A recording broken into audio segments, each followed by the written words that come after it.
Pengetahuan awal airway breathing. Organ utama airway ada hidung, paring, laring. Tanda jalan napas bersih, tidak adanya saluran napas tambahan seperti snoring, ngorok, gargling, kumur-kumur atau stridor, penyempitan jalan napas. Organ utama breathing ada torak, ada torak atau dada. Gangguan breathing terdapat penarikan dinding dada, napas cepat atau lambat, cepat atau lambat, pernapasan cuping hidung, dan cyanosis. Selanjutnya untuk alat-alatnya, yang pertama ada nekolar. Nekolar dipasangkan pada klien yang terjadi adanya cedera servikal. Tanda-tanda cedera servikal ada pergerakan leher terbatas, adanya luka memar di bagian leher, dan semua organ terasa nyeri. Selanjutnya ada nasopharyngeal airway. Tindakan pemasangan pada pasien dan dicurigai adanya pembekakan pada paring. Selanjutnya ada oropharyngeal airway. Tindakan pemasangan pada pasien dengan dicurigai adanya lidah tertelan atau penyempitan pernapasan di daerah tenggorokan. Terus ada suction, alat penyedotan pada area hidung ataupun mulut bila terjadi penyempitan jalan napas yang disebabkan oleh lendir. Tindakannya untuk hidung 1 cm, untuk mulut 10 cm, untuk dewasa 10 detik, untuk anak-anak 5 detik. Terus ada nasal kanul, alat pemberian oksigen melalui selang. Ada breath mask, alat bantu napas manual. Dan ada defibrilator atau alat pacu jantung. Untuk tindakannya, lakukan aman diri, aman pasien, aman lingkungan. Posisikan pasien terlentang, terus sisi bed pasien dipasang lalu dikunci. Karena pasien dicurigai cedera servikal, maka bisa dipasangkan nekolar kepada pasien. Cara pemasangannya,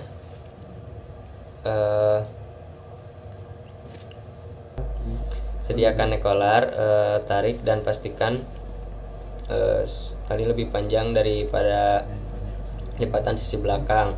Lalu sebelum memasangkan nekolar kepada pasien, lakukan imobilisasi pada pasien. Pegang nekolar satu tangan dari atas punggung. Nekolar diposisikan sedekat mungkin dengan kulit atau punggung pasien. Selanjutnya cek airway. Terdengar suara gurgling dan snoring, lakukan pemeriksaan jalan napas secara manual dengan memposisikan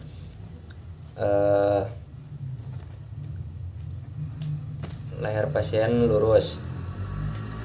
Jika masih sesak, bisa memakai alat tadi, yaitu nasopharyngeal airway dan oropharyngeal airway. Nah, selanjutnya, lalu untuk tindakannya, untuk mengecek airway-nya menggunakan loop listen and feel. Bisa dilihat tenggorokannya, hidungnya, terus dengarkan pernapasannya, dan feel, rasakan hembusan napasnya. Karena pasien terdengar suara napas gargling dan snoring, kita posisikan pasien ekstensi, berikan oksigen 2-5 menit. Caranya yaitu dengan menghidupkan mesin oksigen dan memasangkan nasal kanul pada pasien. Lalu untuk penarikan sekretnya yang menyebabkan suara napas pasien gargling dan snoring, bisa menggunakan alat suction. Yang pertama caranya yaitu hidupkan alat, terus dicek dulu alatnya bisa menghisap atau tidak. Cara mengeceknya yaitu bisa dicek ke kulit kita.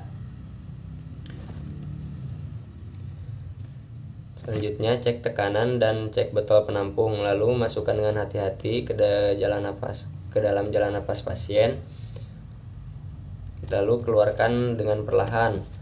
Kemudian lakukan hal itu selama 3 kali. Setelah itu Setelah proses selesai, kita bisa mengecek respon pasien, observasi keadaan pasien.